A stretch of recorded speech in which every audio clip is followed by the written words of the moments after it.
बच्चों, कैसे हैं आप सब। आशा करती हूँ आप सब अच्छे होंगे।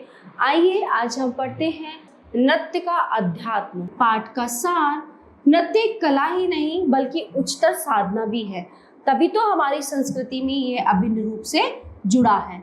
इसका संबंध ईश्वर और अध्यात्म से भी अंतरंग रूप से है। आइए इसके विषय में और अधिक जानकारी प्राप्त। स्वामी विवेकानंद के अनुसार ये दृश्यमान जगत कुछ और नहीं, ईश्वर का ही नृत्य है। भारतीय दर्शन की तो यही मान्यता है कि सृष्टा जब नृत्य करते हैं तो संसार जन्म लेता है, और जब वो ठहर जाते हैं तो सब जगह शून्यता व्याप्त हो जाती है। जब वह अपने समरूप में स्थिर हो जाता है तो दृश्य लोप होने लगता है।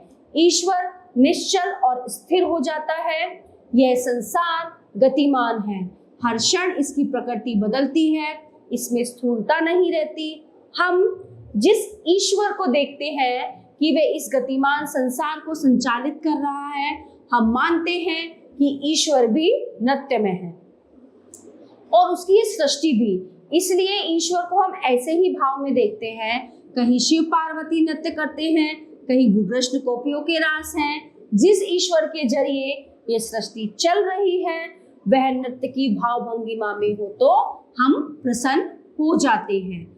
नटराज शिव की मुद्रा हमारे मन को आनंदित करती है, ये वाली, ठीक है। तो आख्यानों में यह भी आता है कि पार्वती ने शिव को प्रसन्न करने के लिए हिमालय में चौफला नृत्य किया था।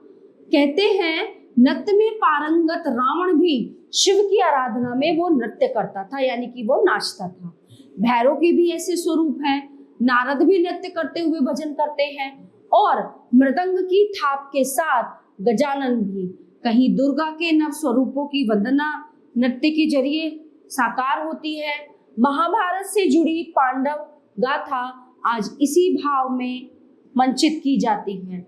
मंदिरों में भी मूर्तियां नर्तन की अवस्था में दिखती हैं ज्यादातर, बल्कि यहाँ तक माना जाता है कि नृत्य कला का आविष्कार मंदिरों में ही हुआ।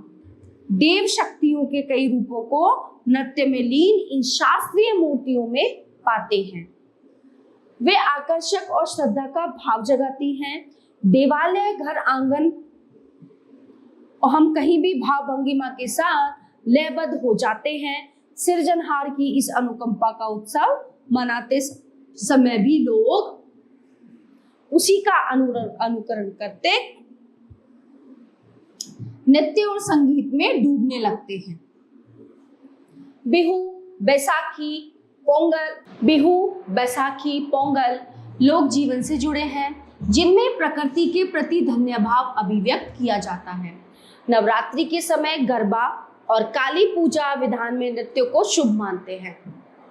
तो पूर्वोत्तर में कृष्ण राधा की मणिपुरी श्रृंगारिक नृत्यों की शोभा झलकती है। अब जबकि नृत्य सीमाओं में बंधा हुआ नहीं है, तब भी इनमें प्रधान भाव भक्ति का ही मिलता है। कलाएं एक दूसरे को प्रभावित करती हैं। सूफियों की साधना के भीतर के आत्मिक आनंद को सुना जाता है, तल्लीनता आ जाती है। सूफी अपने प्यार को याद करते हैं तो फिर सुध बुध नहीं रहती।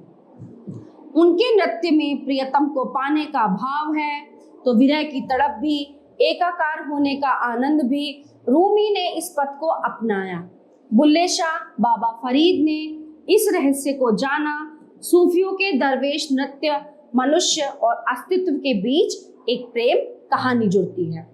इस ध्यान के जरिए वे दिव्य का अनुभव करते हैं। सूफियों के नृत्य से अलग जगी और सब ने रोशनी पाई।